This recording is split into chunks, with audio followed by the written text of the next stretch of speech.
right. Well, welcome into the Chris Collinsworth podcast. I am in Orlando, Florida, visiting grandbaby number 3. So a lot of fun here. Eric Eager is back at the mothership, actually in studio 2 of the mothership, just so we can brag on ourselves. We actually have 2 studios now down at Pro Football Focus in Cincinnati. And Eric's our head of R&D and analytics and all the different things that makes PFF sort of special, not just for the fans, but for the players, for the coaches. And so Eric's got me hooked up where I'm speaking to these brilliant geniuses at MIT today, which is a joke. Anyway, you should be the one speaking to them. But so I thought we'd do a show just what is analytics, right? All we hear about now, and we heard about it in baseball for a long time, and it's Moneyball and it's on-base percentage was more important than batting average and a lot of different things that people went, oh, I didn't know that. And I think baseball was the easiest sport to do. You have a pitcher, a batter, a fielder. That's it. That's all you have to think about. I'm sure there's more than that, but that's the general strategy. And football, you have 22 individuals that have to be evaluated on every play and 8 officials. I don't know how many officials there are. Something like that. 8 officials on the field that we are also evaluating. We have head coaching decisions. We have offensive coordinator and defensive coordinator position ranks, which I think you just did the best defensive play callers of the 2022 season. It's a very popular thing on our site. So everybody loves analytics, except when they hate analytics because somehow it's worked against them. And Brandon Staley last year, Doug Peterson. Doug Peterson during the Super Bowl run, everything went their way, right? Every 50-50 call ended up 70-30. And then his last year, it flip-flopped, right? Because eventually the numbers are going to turn around. But if I said, Eric, what is analytics and why should we care so much? What would be your simple answer to that? Yeah, I think for my money, it's trying to use information in a way to make your likelihood of winning the game higher. I think math does such a good job of codifying this stuff, right? So we talk in percentages, we talk in, we model things and we use the tools that folks have built for hundreds of years. But in reality, it's just, trying to, it's keeping score, right? Which I think is important. Football is an amazing, beautiful game that I think, obviously you played at the highest level. A lot of us have played at lower levels that we just enjoy the game. We enjoy the camaraderie, we enjoy the competition, but ultimately it is a competition. And so, analytics is about looking at every single input and saying, can we optimize this for, to make us better and leaving no stone unturned. And I think that that's like as you bring up baseball, like there aren't that many stones, right? There's getting on base more often, hitting the ball, for extra bases more often, striking people out more often, and catching the ball more often. And then, of course, there are things like player development and everything. And I think that's where, football right now it has not started that.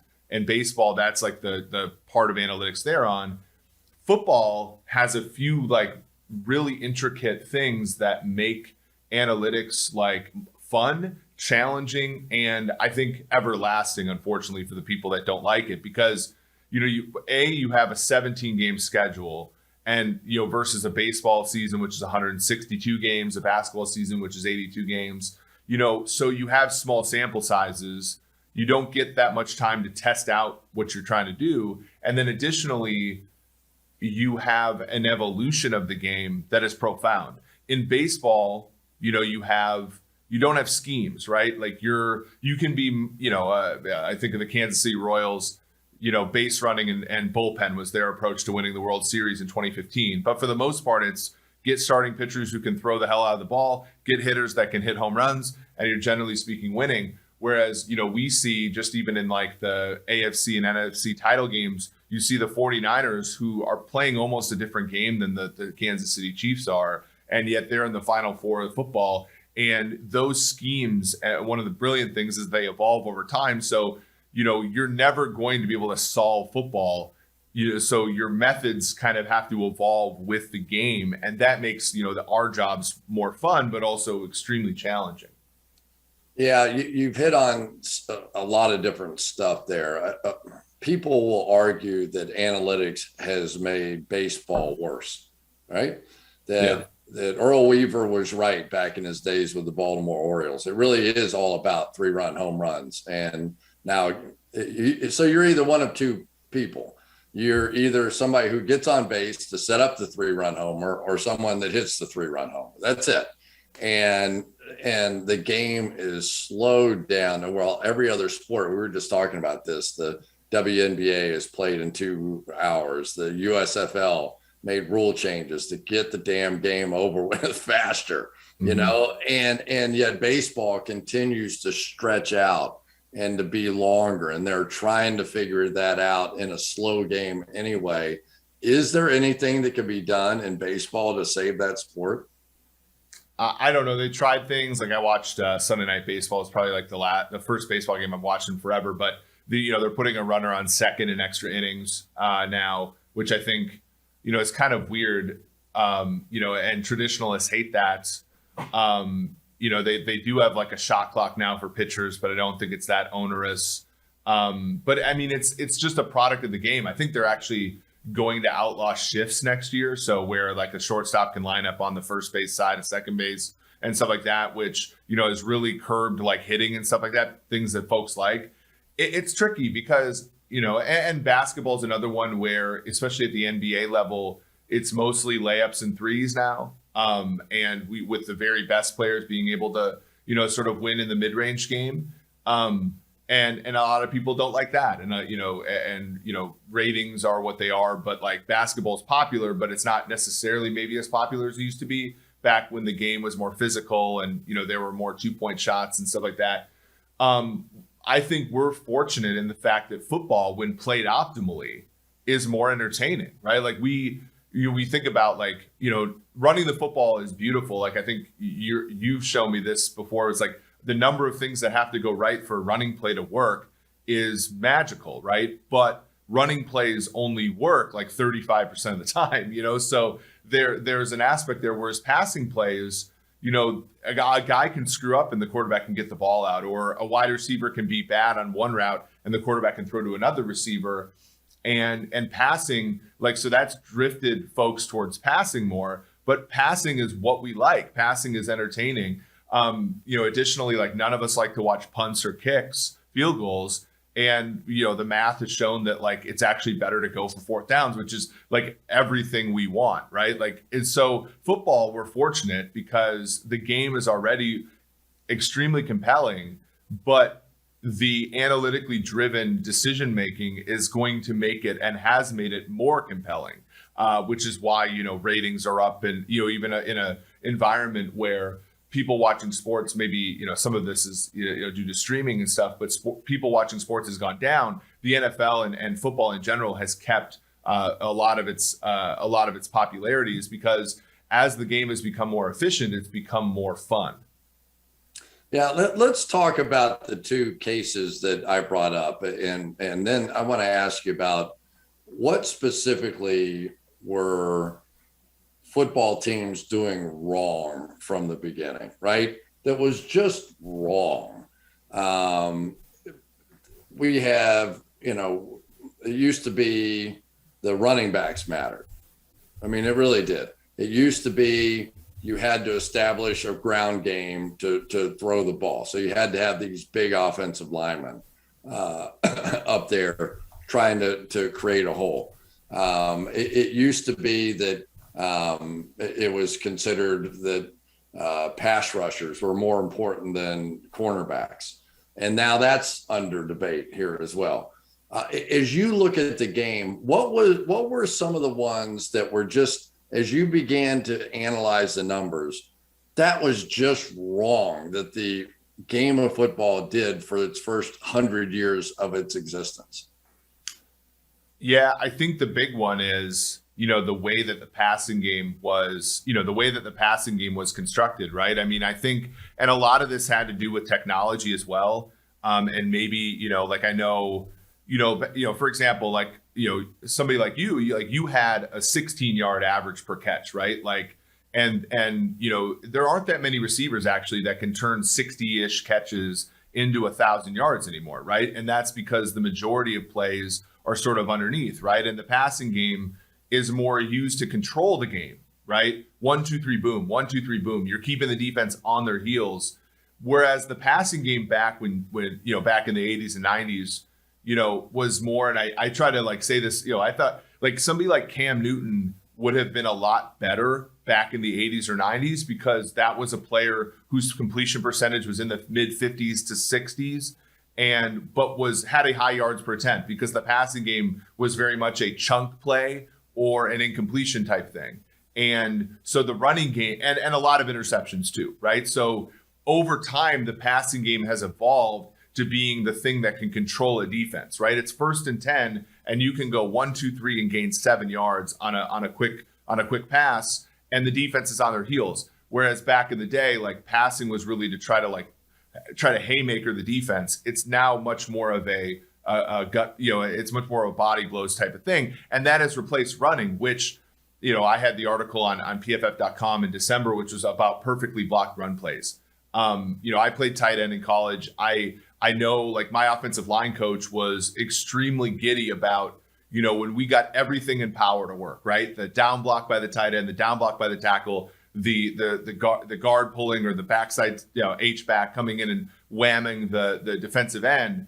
If all of that worked, what we discovered in our data was that that's the best play in football. Expected points added is a perfectly blocked run. And you can imagine why that happens.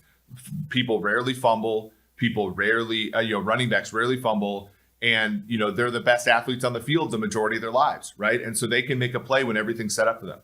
The problem is it only happens like a third of the time, right? And when a run play is not perfectly blocked, so the first mistake in a run play is worth like 0.6 of a point. So if I'm on the front side of a play as a tight end and I can't down block the 6-eye, that's worth almost a full point, right, against my team. And so coaches had this ideal of what running the football was, and there certainly are there are intangible factors, right? I know offensive linemen like run blocking more than like pass blocking, and so you do want to give a little, but they had this ideal of what football was, and it just could not be achieved. It could not be executed, and especially now in the NFL where you have, training camp back when you played was like months, right? And 2-a-days, 3-a-days, like you were physical in practice. Now you can't be physical in practice really. You're the offenses that they run in college are not, except, Big Ten maybe, but like the offensive linemen that come out of some of these conferences are not equipped to be physical right away in the run game. And so you just simply can't execute run plays that well. And so instead of doing that, NFL teams have now made passing plays so efficient that it's minimized the effect of the run game. And that was always something I felt that they got wrong, because the passing game, and I watch a lot of old football games. Like I sort of like, I like, the aesthetic of it. And I like sort of thinking back to how different it is. And the passing game is just used so much more differently now than it was back earlier, where it was really, like I said, a haymaker type of approach, where now it's the passing game is the body blow. And are we finally reaching the tipping point with that? Because Kansas City, for example, everybody played the 2 deep or 4 deep zone against them, basically going, we don't care if you run it for 6 yards.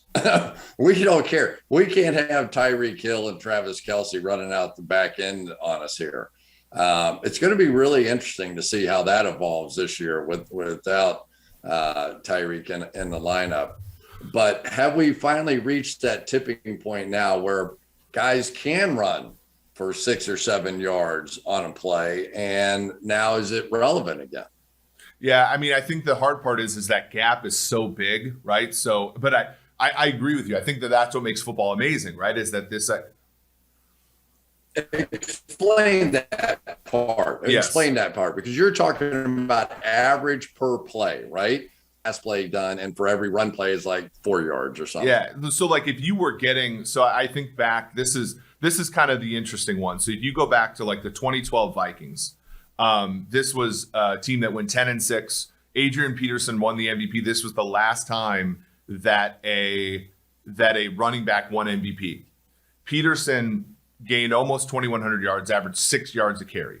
Christian Ponder, who I think a lot of people, will consider a bust, was not a very good quarterback, averaged 6.1 yards per attempt. So even like one of the worst quarterbacks in the league, and again, sacks are a thing, so it's not actually like the Vikings were more efficient running than they were passing. But I'm just trying to sort of show you that like the worst quarterback in the league, the worst starting quarterback, is averaging 6.1 yards every time he gets rid of the ball. And the best running back that we've seen in a long time, the last one to ever win MVP, averaged 6.0 yards per attempt.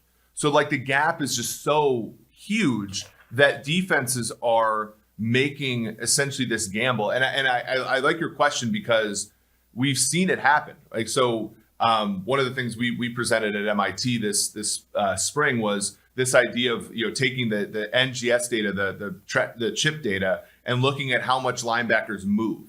And so the first thing that we did was on play action passes, how much do they retreat? How much do they bite?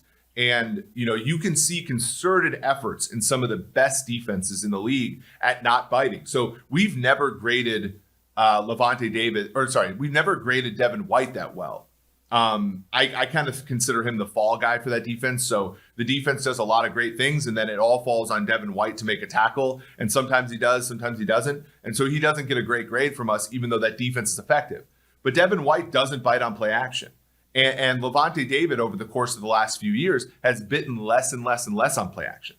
And so, that defense is saying, look, we got Vita Vea. We invested a lot in Vita Vea. We invested a lot in Ndamukong Suh. Akeem Hicks will be the guy this year.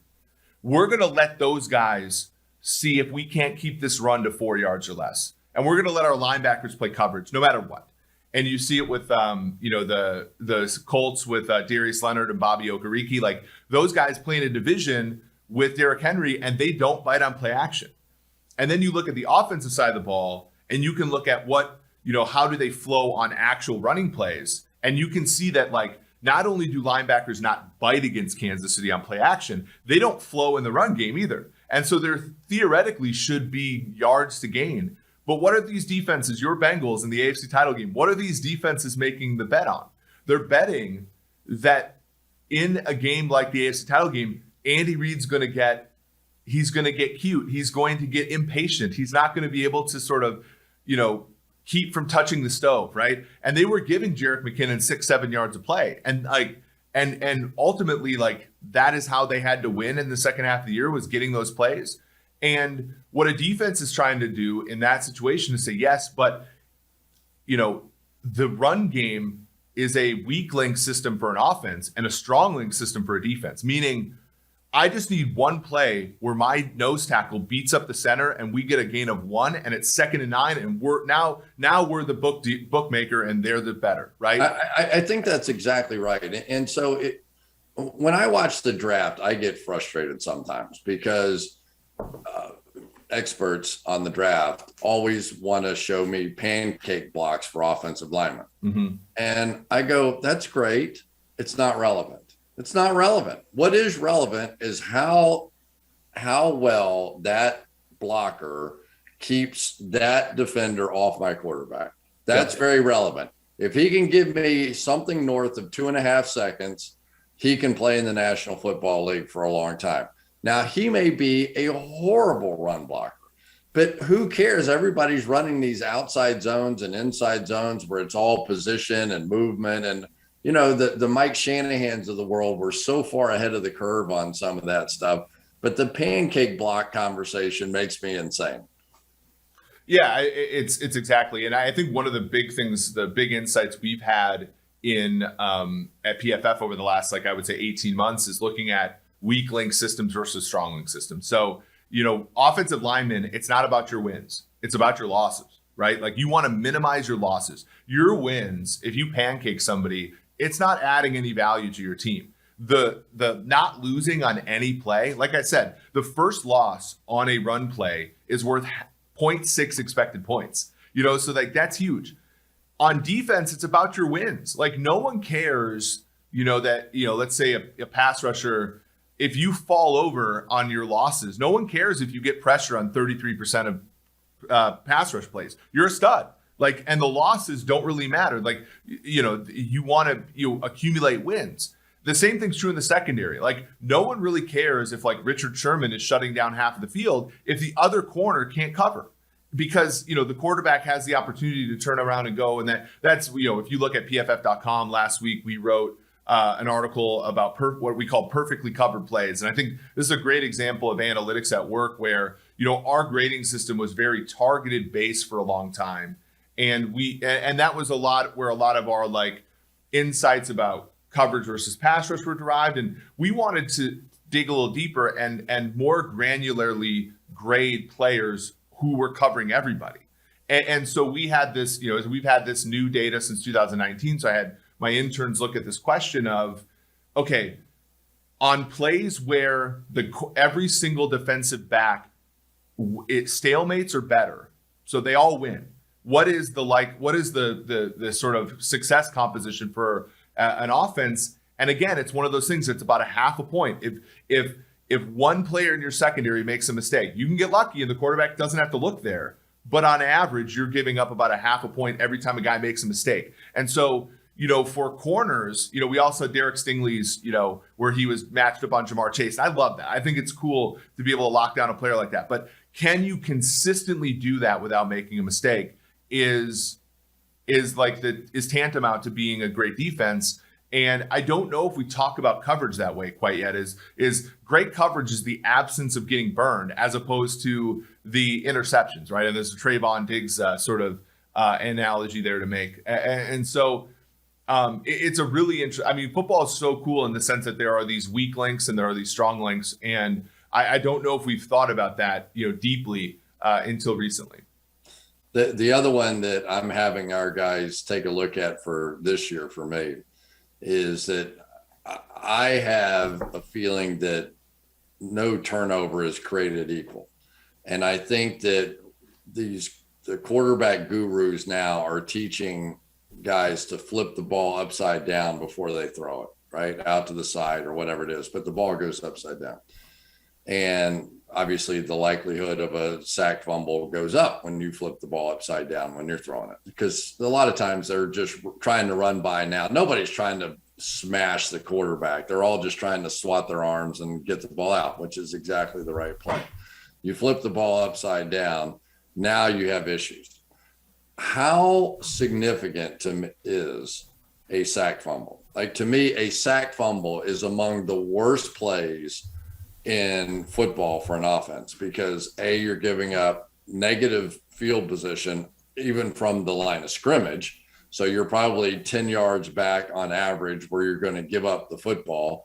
At least an interception is somewhat down the field. The field position is going to change somewhat. A 40-yard interception is a punt, so that doesn't bother me. So is a sack fumble the worst of plays? And are the guys who continually give up the football in the pocket the worst culprits out there as far as the quarterback position? Yes, for sure. And I think that's where the expected points added framework like really does do a good job, where it's like, if I'm at the 40-yard line of my opponent, I'm expected to score like 3 or 4 points on that drive. And if I throw an interception down to the 1-yard line, then the opponent's actually going to give up points on average there. So I'm not losing that much when I throw a pick that's, down in the middle of the field, down, deep into the other team's red zone. Whereas a sack alone is worth like 2 points to a defense, like a sack alone. And that was one of the cool things that we looked at with the perfectly covered stuff, which is if a play is perfectly covered, a quarterback that can scramble is actually extremely valuable, because you can you can avoid a sack, which is positive. You can avoid an incompletion, which is positive to a defense, and you can at least pick up some yards, which you can take a play that's going to be on average terrible for your team and make it positive. But yeah, anything where you lose yards and you give up the ball is going to be terrible. And so, that's the one thing I think when people look at like passer rating, when they look at yards per attempt, they look at like traditional quarterback stats. Those are almost always leaving out the fumbles and stuff. I know contemporary yours, Dan Marino, like, I mean, he once went 16 games and was sacked 6 times. He once went between 1987 and 1989, I want to say he was sacked 22 times in like 34 or 44 games. And, so his passing statistics were amazing, but you add on top of that, he's never giving the other team those 2-point plays, or in the case of fumbling, those 8-point plays that can often be the case, 7-point plays. It makes it all that more remarkable. Doug Williams was another guy that a lot of people were like, oh, he had under a 50% completion percentage in his career. But you look, he avoided a lot of sacks and he got a lot of scrambles. And so his teams, like, you look up and you're like, how did he get this bad Tampa Bay team to 12 wins? It's like, well, he didn't give up bad plays. Like, and yeah, it's a big one there. Not all turnovers are created equally, and not all negative plays are created equally. A sack where, Burrow talked about this on his on a podcast, where if you take a sack on 3rd down, that isn't necessarily as bad as taking a sack on 1st and 10, right? Because, 1st and 10 has so much potential, 3rd and 12 doesn't. And if you take a sack there, obviously the field position matters, and you give yourself an opportunity to fumble, which you don't want. But it might not be necessarily as bad as taking a sack on, a play that has more potential. The other thing, and this is where you can gain an edge in sort of sports betting or fantasy or whatever, fumbles are a 50-50 thing. And in the pocket, they're a little bit different, but there are quarterbacks that can go through a year and get sack fumbled a lot, and those balls are recovered by their offensive linemen, and that's almost completely luck, right? So if you look at an offense that, this team isn't that good, how did they go 10-7 or whatever? It's like, take a look at the sack fumbles and think to yourself, okay, if 1 or 2 of those gets recovered by the defense, how much different is this season going for this team? Daniel Jones. I mean, that's got to be factored in for him. And I think the more that these guys are getting taught, you never saw Dan Marino flip the ball upside down. No. Dan Marino was up and out. So he's got his left hand on the ball as long as possible, and he had the quickest release in the history of mankind. So we're talking theoretical here. Let's put a little bit of this into action here. And your best defensive play callers ahead of the 2022 season. I'll start at the bottom of this list. And one of the things that gets people very emotional is when we try to rank all 32, because nobody pays attention to the top of the list, right? They only pay attention to the bottom of the list, and it causes people to get fired. We understand that. So we'll stay at the top of the list here, even though we do have it for the bottom of the list as well. At number 6, the Green Bay Packers, Joe Barry. Joe Barry comes in, and I think a lot of people are excited about what happened with the Green Bay Packers on defense, despite the fact that they were missing some really key people, right? Zadarius Smith, Jair Alexander missed a good chunk of the year, and yet they've added now to that defense as well. They could have a really good year. Yeah, absolutely. And I think, just to give people a little bit of an idea, what we do with these play caller rankings is we take our grades and say, how good would this team be on a play for play level if you assumed that they got just what their grades implied? And then the difference there, we're going to attribute to coaching. Now there's, we do some things to reduce noise and stuff like that, but that's essentially what we do. So do you do above and beyond what you're given at a talent level? And I think like that is really where Joe Barry comes in, because last season, you had the loss of Alexander, as Zadarius Smith missed most of the season with an injury as a pass rusher. The linebacker core, I mean, you're working like Devondre Campbell got a contract, but he was basically a cast off at that point last year. Rasul Douglas had moments in Philly, but was mostly not very good and bouncing around. I mean, he was on Cardinals practice squad when the Packers picked him up. He ended up having a good year with like about half a dozen interceptions or so. You look at guys with not great pedigree like Adrian Amos that have been Adrian Amos has been the second most valuable safety in the league for the last 3 years. They're increasingly doing the Fangio thing. If you look at the sort of like scheme stuff, they're drifting that way. And I think they're just going to get better at it this year, where you add, Devontae Wyatt from Georgia to play on the interior with Kenny Clark. Rashawn Gary, to me, at 80-1 is like a really good bet for Defensive Player of the Year, one of the most effective pass rushers in the game. Jair Alexander's fantastic, and now they go with Eric Stokes, a guy we didn't necessarily like that much coming out of college, but was pretty good last year. Amos and Savage, like, you look at that defense, you're like, okay, this is a defense without that many weaknesses, right? Quay Walker comes. They added the pass rusher up front too, the kid from Georgia. Yeah, and that's and Quay Walker, the linebacker from Georgia as well. Yeah. You had some athleticism there, so obviously all this is injury. All of this is dependent upon who can stay healthy. But Barry last season, guys didn't stay healthy, and they were still they weren't a great defense last year. Their efficiency numbers and stuff were kind of middle of the pack, but they were good enough to win 13 games. And obviously, this season I think they're going to be leaned on more because of Devontae Adams being out, and obviously there are big question marks with that offensive line as well, with Bakhtiari's injury and stuff. So I think that this will be a big test for him. If he can make this defense a top 5 group, they're going to win again, and he's going to get a lot of accolades. Yeah, no, and deservedly so. Josh Boyer, to me, is one of the interesting guys. If he does it again down there with that defense, now this is a high pressure. They're going to take chances, cover 0. They're coming, baby. Josh Boyer has a chance to I think, make some waves in the head coaching department too. Yeah, I think when I look at the Miami Dolphins, they're a team, when you look at their pass rush grade, you're talking about 14th in the league, right? So not terribly high, but they generate havoc, right? And some of that is they had an easier schedule, but some of that is you just manufacture it, right? So you look at Christian Wilkins, the former 13th overall pick in 2019. He was the 3rd most valuable defensive interior in the NFL last year. You talk about that. That to me is a sign, that person's developing. That is a sign of good coaching. Javon Holland was the 9th most valuable rookie in the NFL last year, and he does a bunch of different things really well. That was a defensive coordinator for whom, while he was on Flores' staff, they cut out Minkah Fitzpatrick from that team, right? Like, they chopped one of his legs from under him. He just goes and gets another safety to be an effective player. Now they have Howard and Jones out at corner, who are obviously a good pair. But I would say when your best edge player is Manny Agba and you're still able to be an effective defense, you're doing something right as a coach.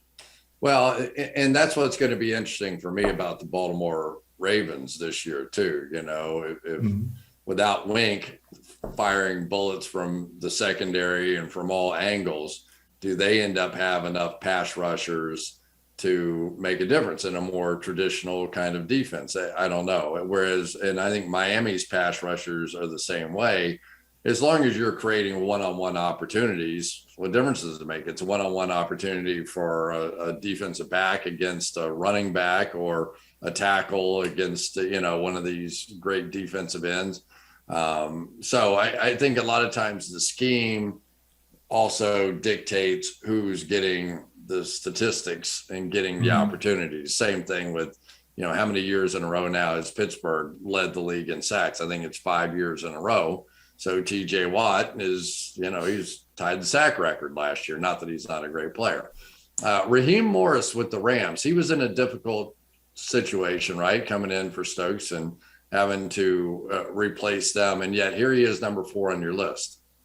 Yeah, I mean, they were not as good defensively as they were in 2020. But I'll say this, like, everything that Brandon Staley did well, Raheem Morris supercharged it all, right? Like, you look at key performance indicators for a defense. I like to look at these every single week. It's, do you stunt? Do you disguise coverages? Do you blitz? Do you, what kind of box counts do you have? The Rams were the only team in the NFL last year on neutral downs. So, first and second down, close games, not 2-minute. Had averaged less than 6 players in the box, right? So they're basically playing that too high. They're daring teams to run the football on them. And then additionally, and this is why they struggle against the 49ers, but ultimately they ended up beating them later on in the season. They disguised coverages with their safeties 45% of the time last year, right? And no other team in the league did it more than 33%. So they're just, and that was a Staley staple, right? I think the Chargers were like third in this metric. But Raheem Morris just said, look, these are characteristics of what make a great defense. And I can't control who gets hurt. I can't control that Sebastian Joseph Day gets hurt. I can't control, X, Y, and Z. I can't control John Johnson leaving for free agency. I can't control having Eric Weddle in the secondary in the playoffs. But I can control how I, move the pieces around. And he did fantastically last year. Stunt rate's really high. I mean, they just did a lot of great stuff. And they got performances out of guys like Ashawn Robinson and guys like that were really, tantamount to them winning a Super Bowl.